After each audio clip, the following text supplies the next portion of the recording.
मी किशोर पुरुषोत्तम न्यायाधीश सहकारनगर केंद्रामध्ये मी 2012पासून येतो आहे. हा माझा बरेच काही अनुभव छान छान आलेले आहेत मला. म्हणजे चांगल्या गोष्टी ज्या काही आठवल्या जातात त्या बापूंचे अनुभव खूप मनातले येतात मनामध्ये. तर हा माझा पहिलाच अनुभव आहे. 2013मध्ये माझ्या मिसेसचं ASD क्लोजरचं ऑपरेशन झालं होतं. त्यानंतर तिला बऱ्याच दिवसामध्ये तिला गुरुक्षेत्रमला जाण्याची तीव्र खूप इच्छा होती. मला पण तिथं जायचं होतं. त्या दरम्यानच फेब्रुवारी महिन्यामध्ये 14च्या माझी मुलगी मेडिकलला आहे. तिचं सिम्पोजियमचा कार्यक्रम तिथं KM हॉस्पिटलला होता. तिथं आम्हाला जायचं होतं. आम्ही आदल्या दिवशी इथून 2:30च्या गाडीने तपोवन एक्सप्रेसने निघालो होतो. पण ती गाडीसुद्धा आमची लेट झाली. 4 वाजता आम्ही इथून निघालो. तिची ऋतुजाहून माझी जी मुलगी आहे मेडिकलला, तिची मैत्रीण एक मुंबईला राहते. तिच्या आईने खूप आग्रहाने आम्हाला तिथं बोलवलं. आम्ही म्हणलं आमची गाडी लेट झालेली आहे, तरी पण आम्ही तिथं काही तुमच्या घरी येऊ शकणार नाही. तुम्ही आमच्या जी सोय झालेली तिथं आम्ही येऊ. पण त्यांनी खूप आग्रह करून 3-4 वेळेस फोन करून आम्हाला ते अपडेशन करत राहिले ते. आणि त्यांनी सांगितलं की 10 वाजता आम्ही 10 वाजेपर्यंत तुम्ही ठाण्याला मी थांबते तुमच्यासाठी आणि त्यानंतर तुम्ही आल्यावर मी तुम्हाला घेऊन जाईल. तर वेळेच्या आतमध्ये आम्ही 10 वाजेपर्यंत आम्ही ठाण्यात पोहोचलो. ठाण्यात आल्यानंतर त्यांनी आम्हाला तिथं उतरून घेतलं. तिकडे त्यांची तयार होती. आम्हाला घरी त्यांच्या नेलं. सकाळी 11 वाजे संध्याकाळी 11ला आम्ही तिथं पोहोचलो त्यांच्याकडे. सकाळी 4ला उठून सर्व आवरून आम्हाला त्यांनी 6 वाजता सोडून दिलं. हे सांगण्याचा उद्देश माझा एवढाच की पहिल्यांदाच आम्ही त्यांच्याकडे मुंबईसारख्या ठिकाणी गेल्यानंतर आणि मिसेसचं ऑपरेशन झाल्यानंतर त्यांनी इतकं छान आमचं स्वागत केलं, पूर्ण सहयोग दिला आणि सकाळी 6 वाजता आम्हाला स्टेशनवर पर बसून दिलं.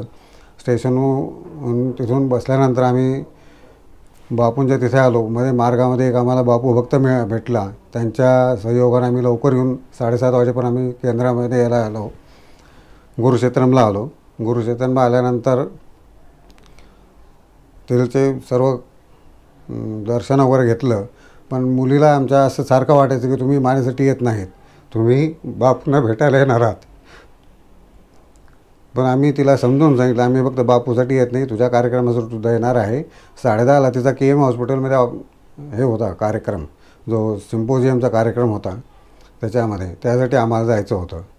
तर सकाळी 7:30ला आल्यानंतर आम्हाला तिथं गणपती दर्शन घेतल्यानंतर आम्ही हवनामध्ये सहभागी झालो. त्यानंतर देवीचं दर्शन घेतलं, देवीची ओटी वगैरे भरली, दत्तांना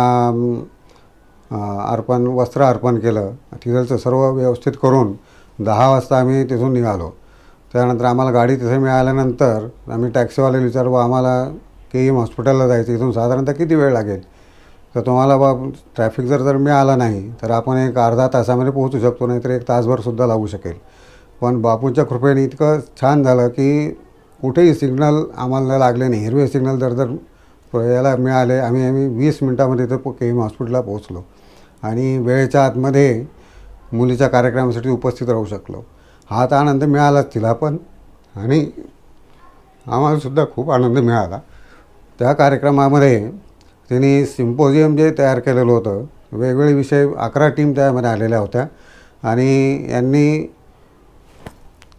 जो विषय घेतलेला होता तो स्टॉप ॲब्यूज अँड स्प्रेड लव हा त्यांचा विषय होता.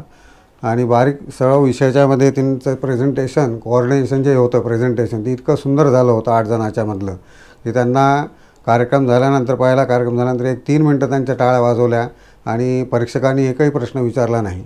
आणि कार्यक्रम पूर्ण झाल्यानंतर त्यांना फर्स्ट प्राईज तिथं मिळालं. हा दुग्ध शर्करा योग बापूंनीच त्यांच्या कृपेमुळे आम्हाला मिळाला की मुलीची भेट झाली. प्रथम जाऊन जी तीव्र इच्छा होती बापूंना भेटण्याची, गुरुक्षेत्रमध्ये जाण्याची, ती पण पूर्ण झाली. आणि मुलीलासुद्धा पहिला क्रमांक मिळाला, त्याचा आनंद द्विगुणित झाला.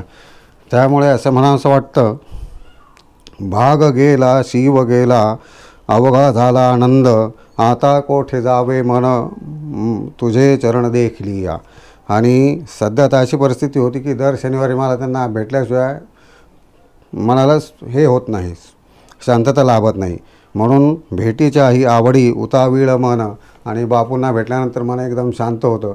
जे आतमधून जे सारखं वाटत राहतं पटकन आपण जावं भेटावं, ती शांती तिथे गेल्यानंतर मिळते. हा सुंदरसा अनुभव मला आला. त्याबद्दल धन्यवाद. अंबज्ञ श्रीराम. श्रीराम अंबज्ञ नाथ संवेद.